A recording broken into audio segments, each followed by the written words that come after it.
صبح کے 3 بجے ہیں۔ السلام علیکم، یہ ریڈیو پاکستان ہے۔ شہریار احمد سے خبریں سنیے۔ اہم خبروں کا خلاصہ۔ وزیر اعظم پیر سے ریاض میں منعقد ہونے والے دوسرے جوائنٹ عرب اسلامک سمٹ میں شرکت کے لیے سعودی عرب کا دورہ کریں گے۔ وزیر خزانہ نے کہا ہے کہ حکومت بڑے پیمانے پر اقتصادی استحکام کو مستقل بنیادوں پر یقینی بنانے کے لیے پرعزم ہے۔ وزیر داخلہ نے کہا ہے کہ چینی شہریوں اور منصوبوں کا تحفظ یقینی بنانا حکومت کی اولین ترجیح ہے۔ پاکستان نے لاہور کے یوتھ فیسٹیول میں سب سے بڑا انسانی پرچم بنا کر ایک نیا عالمی ریکارڈ قائم کیا ہے۔ بھارت کے غیر قانونی زیر قبضہ جموں کشمیر اسمبلی نے آرٹیکل 370 کی بحالی کی تاریخی قرارداد کی منظوری دی ہے۔ پاکستان اور آسٹریلیا کے درمیان دوسرا ایک روزہ بین الاقوامی کرکٹ میچ کل ایڈلیڈ میں کھیلا جائے گا۔ اور اب خبریں تفصیل کے ساتھ۔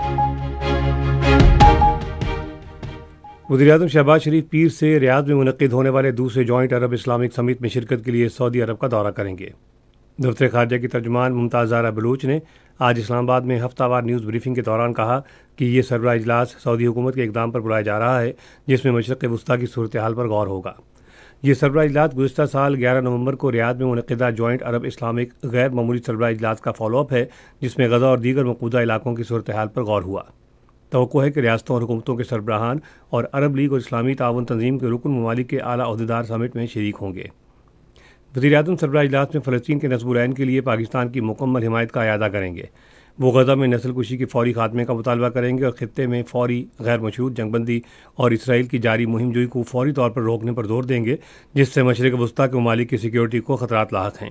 توقع ہے کہ سمٹ کے موقع پر وزیر اعظم عرب لیگ اور اسلامی تعاون تنظیم کے رکن ممالک کے رہنماؤں سے دو طرفہ ملاقاتیں کریں گے۔ خزانے اور ریونیو کے وزیر محمد اورنگزیب نے کہا ہے کہ حکومت اپنے اصلاحاتی ایجنڈے کی تکمیل کے لیے پرعزم ہے تاکہ گزشتہ 14 ماہ کے دوران حاصل کردہ بڑے پیمانے پر اقتصادی استحکام کو مستقل بنیادوں پر یقینی بنایا جا سکے۔ وہ آج اسلام آباد میں پاکستان میں جاپان کے سبکدوش ہونے والے سفیر میتسوشی اوہادا سے گفتگو کر رہے تھے۔ ملاقات کے دوران پاکستان اور جاپان کے درمیان باہمی دلچسپی کے امور، خصوصاً علاقائی اور عالمی امور پر دیرینہ دو طرفہ تعاون اور مشترکہ اقدار اور نقطۂ نظر پر تبادلہ خیال کیا گیا۔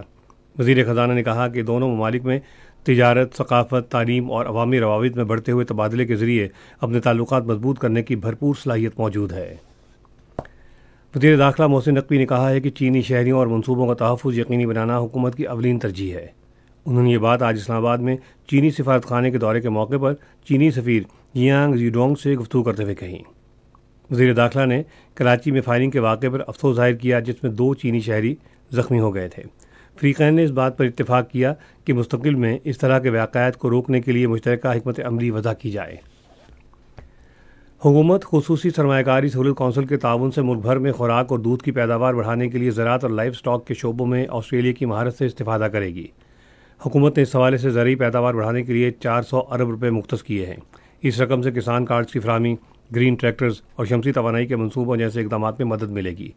اس کے علاوہ حکومت لائف سٹاک کے شعبے میں 20 ارب روپے کی سرمایہ کاری کر رہی ہے، جس میں لائف سٹاک، کسان کارڈز متعارف کرانے اور مویشیوں کی بیماریوں سے نمٹنے کے لیے حکمت عملی پر توجہ مرکوز کی جائے گی۔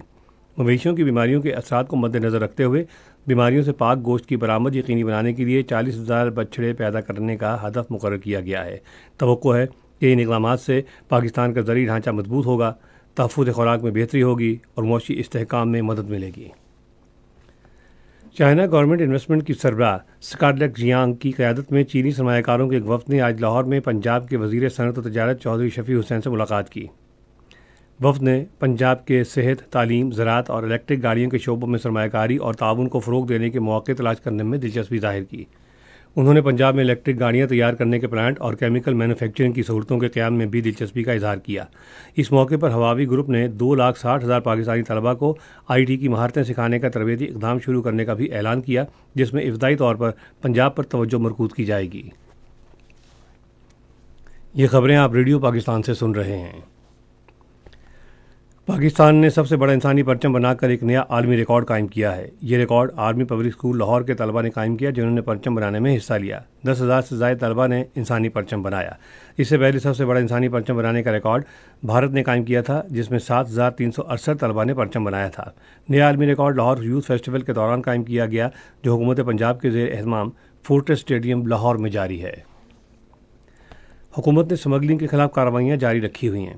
سیکیورٹی فورسز اور قانون نافذ کرنے والے اداروں نے 375 میٹرک ٹن کھاد، 34 میٹرک ٹن آٹا، 6,800 سگریٹ کے ڈنڈے، کپڑے کے 465 تھان اور 2,40,000 لیٹر ایرانی تیل قبضے میں لے لیا ہے۔